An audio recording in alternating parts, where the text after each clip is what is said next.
Banyak banget ya mungkin dari kita ketika kita mau modif mobil yang diganti itu knalpotnya dulu gitu ya, exhaust-nya dulu. Nah, kira-kira kenapa sih exhaust itu harus diganti ketika kita mau modifikasi? Apakah dia punya pengaruh untuk meningkatkan performa atau cuman gaya-gayaan bunyi doang? Kita akan bahas tuntas di sini di Balik Mesin. Stay tune. Halo Sobat Seva, welcome back di channelnya Seva by Astra. Dan di segmen di Balik Mesin ini, seperti biasa, kita akan bahas seputar teknis-teknis di dunia otomotif nih. Supaya kita kenal sama mobil kita sendiri. Ada komponen apa aja, gimana cara dia bekerja, apakah harus punya perawatan khusus gitu ya. Jadi kita akan bahas tuntas supaya kita bisa lebih aware nih sama komponen-komponen yang ada di mobil kita. Dan seperti biasa, kita sudah bareng sama dosen otomotif kita nih, Pak Dadi. Halo Pak Dadi. Halo, apa kabar Raffi? Alhamdulillah. Sehat ya Pak Dadi? Alhamdulillah. Oke. Jadi hari ini kita mau bahas ini nih Pak, seputar exhaust system. Karena ya semua mobil ya, kecuali mobil listrik mungkin punya yang namanya exhaust system gitu kan. Karena dia berfungsi untuk mengeluarkan gas buang tadi ya Pak ya. Mungkin untuk lebih jelasnya kita mulai dari definisi dari exhaust system dulu ya Pak. Oke. Ya mungkin waktu itu kita pernah ngobrol ya, bahwa yang komponen yang paling aspek yang paling penting untuk mobil jalan adalah mesin jalan, ada bahan bakar, ada pengapian, terus kemudian ada gas buang, ada udara. Ada udara, ya. Tapi satu hal yang kita suka lupain adalah bisa pengeluaran seperti di exhaust itu. Atau kasarnya bisa kentut lah ya. Iya, bisa kentut mobilnya gitu ya. Itu juga penting karena kalau itu terlalu restriktif atau terlalu mampet, itu juga mobil nggak bisa jalan. I see. Nah, kenapa kemudian mobil itu penting untuk bisa kentut gitu loh Pak? Oke. Jadi kalau mobil itu udah menghasilkan tenaga dengan membakar udara dan bahan bakar di dalam mesin, maka perlu untuk dibuang. Itu yang dipakai exhaust system untuk membuang atau mengalirkan gas buang hasil pembakaran itu.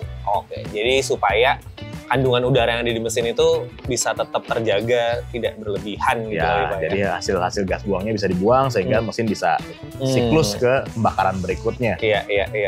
Karena waktu itu Pak Dadi sempat cerita juga ya Pak, mobil yang exhaust-nya mampet gitu ya, knalpotnya ketutup benda apa gitu ya, tanah atau apa gitu, itu bahaya banget ya Pak. Nggak bahaya sih, nggak bisa nyala aja. Mobilnya nggak bisa nyala. Iya.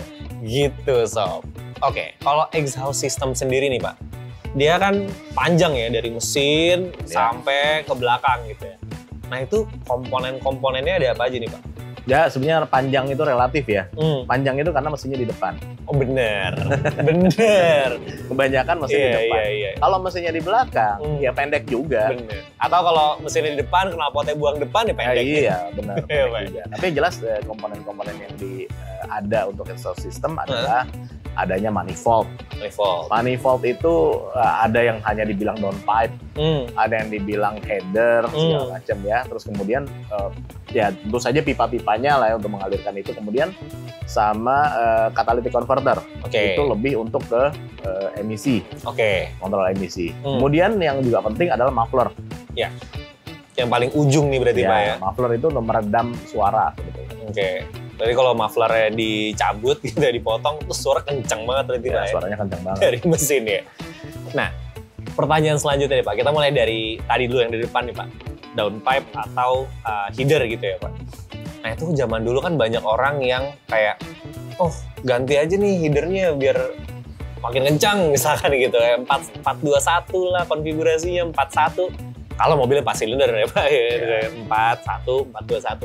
Nah itu ngaruhnya kemana Pak? Kenapa kemudian dari ganti header itu bisa punya pengaruh terhadap tenaga di mesin? Gas buang itu pada saat hasil pembakaran itu masih punya tenaga. Masih punya panas, masih punya tekanan segala macam ya. Dan itu dialirkan mau dibuang kan ya, karena itu hasil pembakaran masih. Dan itu sebenarnya masih punya power, makanya ada turbo. Nah, kalau tanpa turbo, kenapa perlu ada header? Header itu dimaksudkan untuk mencun exhaust gas atau gas buang itu untuk bisa meningkatkan kemampuannya mesin. Pada RPM tertentu. Jadi kalau pakai header, terutama yang 41, itu dia akan bagus di putaran-putaran atas. Hanya certain RPM. Maka tapi tekan di RPM bawahnya dia biasanya agak kalah. Nah, biasanya untuk yang street pakai 421 ya dia mengalirkannya lebih bagus. Tuning untuk exhaust-nya juga lebih bagus dibandingkan sama manifold biasa. Tapi selalu akan ada compromise ya. Karena ya mobil yang hasil engineering itu kan selalu ada compromise. Betul. Kenapa mobil nggak dibikin header dari awal? Ya karena sebetulnya mobil yang kita pakai sehari-hari itu kan untuk RPM yang rendah, stop and go, RPM tinggi sekali-sekali doang, gitu. Nggak dipakai untuk tarik-tarikan terus. Dan mungkin untuk mengejar si efisiensi bahan bakar ya Pak. Efisiensi bahan bakar. Gitu sob.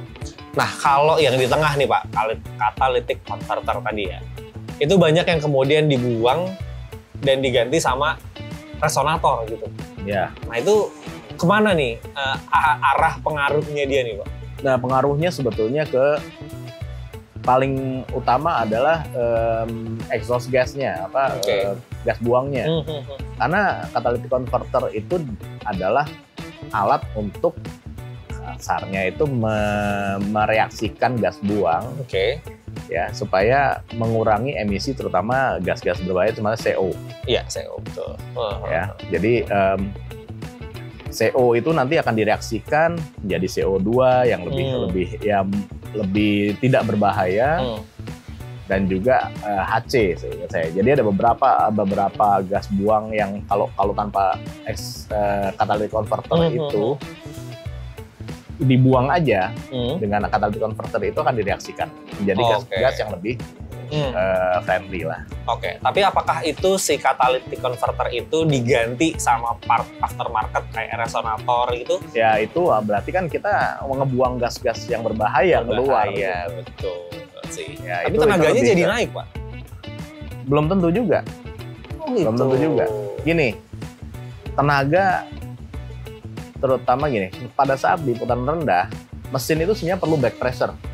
Perlu back pressure walaupun nggak gede-gede amat ya. Perlu back pressure untuk supaya efisiensi pembakaran di RPM rendah itu bisa terjadi. Nah, salah satu fungsinya si catalytic itu akan ada back pressure.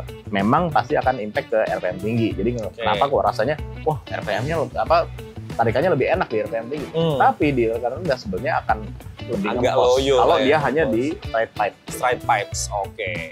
I see. Nah, kemudian kita masuk ke part yang paling ujung nih Pak. Muffler. Muffler itu kan kalau bawaan standar kita ngelihatnya kalau di black gitu ya Pak, itu kayak sekatnya tuh banyak gitu kan Pak. Sementara kalau misalkan yang aftermarket atau yang racing purpose itu kan dia cuma benar-benar pipa yang bolong-bolong, gas full gitu kan, udah gitu selesai. Nah itu perbedaannya tuh di mana nih Pak? Ya sebenarnya ada beberapa tipe dari muffler ya. Satu yang restriktif atau dibilang namanya bukan restriktif ya, ada istilahnya lah ya. Tapi dia memang yang menghalangi ya. Jadi chambered. Iya.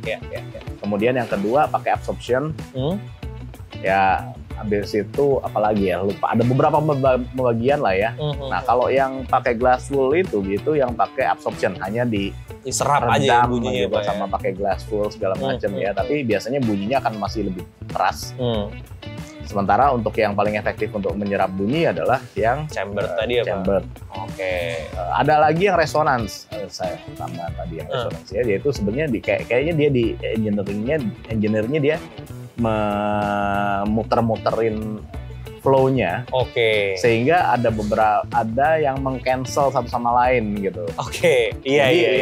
Jadi itu ada beberapa merek muffler lah yang tapi memang dia hanya efektif di RPM tertentu. RPM lain mungkin di atas itu atau di bawah itu memang dia kurang efektif. Tapi muffler mungkin impact terhadap tenaganya tuh nggak sebesar si header tadi ya Pak ya, untuk meningkatkan performa mesin Pak? Ya muffler memang nggak dimaksudkan untuk meningkatkan tenaga mesin ya. Bahkan dia menambah back pressure juga. Pressure juga, iya. Tapi tujuan utamanya adalah untuk meredam suara. Sebetulnya. Oke.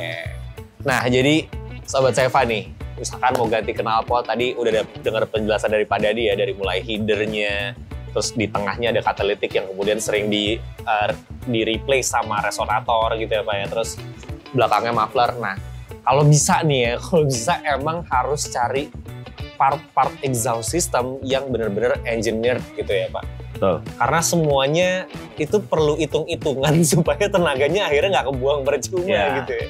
Maksudnya kompromisnya balance ya. Iya, sebetulnya itu sih.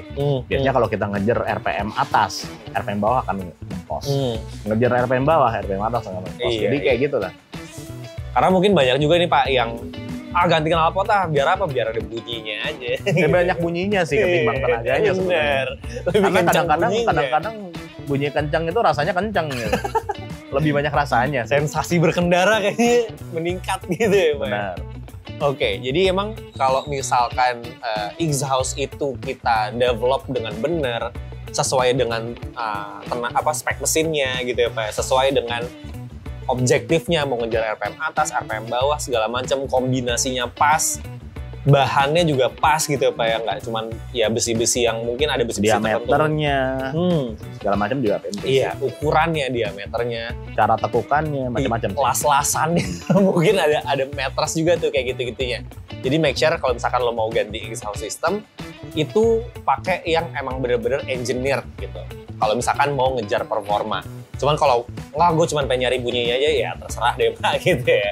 Ya nggak apa-apa juga gitu. Cuman kalau misalkan supaya lebih efektif, lebih efisien, kita kan spending untuk beli muffler somehow itu nggak amount yang kecil gitu kan ya Pak. Nggak murah juga. Jadi sayang kalau misalkan kita spending cuma dapat bunyinya doang nih, tenaganya nggak dapat. Jadi make sure emang yang bener-bener belinya tuh yang udah di research, udah well developed, udah engineered, udah dihitung emang buat spesifikasi mesin kita, baru deh dibeli gitu ya. Kalau misalkan merek-merek aftermarket mungkin kayak TRD itu kan ngeluarin ya Pak ya. Ada. TRD ada, terus kayak Jasma gitu kan ya Pak. Biasanya di Jepang tuh ada brand-brand yang emang udah well built, udah well developed untuk exhaust system gitu.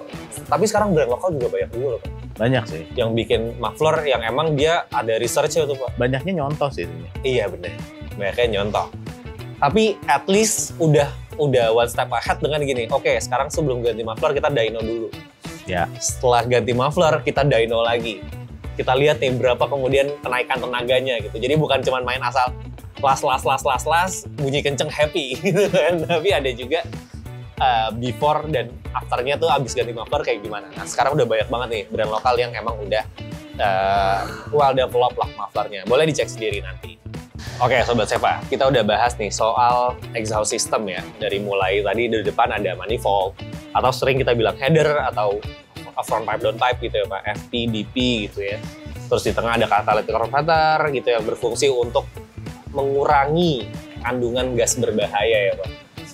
Dan di ujungnya ada muffler untuk meredam dari bunyi suara mesin. Dan semuanya itu punya peran yang sama-sama penting ya Pak. Untuk kita kenyamanan berkendara, untuk kita kemudian dapat tenaga yang pas gitu ya. Somehow kita nggak perlu kenceng-kenceng banget kok Pak, gitu kan ya. Iya. Jalan di perkotaan gitu kan kita nggak perlu yang kenceng-kenceng banget. Kecuali untuk racing purpose ya itu ya udah beda lagi gitu kan. Cuman kalau untuk daily, nah misalkan, aduh rumah gue di BSD gitu ya, kantor di Sudirman, butuh ngetol yang agak kosong, berangkat pagi gitu ya, agak bisa lari-lari kecil gitu ya. Nah itu mungkin bisa tuh untuk coba upgrade mufflernya, tapi dengan konfigurasi yang benar gitu. Oke Pak Dadi, thank you banget nih Pak. Thank you atas Raffi. waktu dan juga ilmunya. Ini luar biasa nih, pagi-pagi kita udah disuguhin sama kuliah soal exhaust system. Nah buat Sobat Seva nih yang punya ide, kira-kira abis ini kita mau bahas apa lagi, mau belajar tentang apa lagi bareng sama dosen otomotif kita nih sama Pak Dadi, boleh dong drop di kolom komentar. Jangan lupa juga buat yang belum subscribe YouTube-nya Seva by Astra dan nyalakan lonceng notifikasi supaya nggak ketinggalan video-video otomotif seru lainnya dari kita. Jangan lupa juga untuk follow sosial media kita yang detailsnya ada di description box di bawah. Kalau gitu, saya Raffi. Saya Dadi. Sampai jumpa di video selanjutnya. Bye!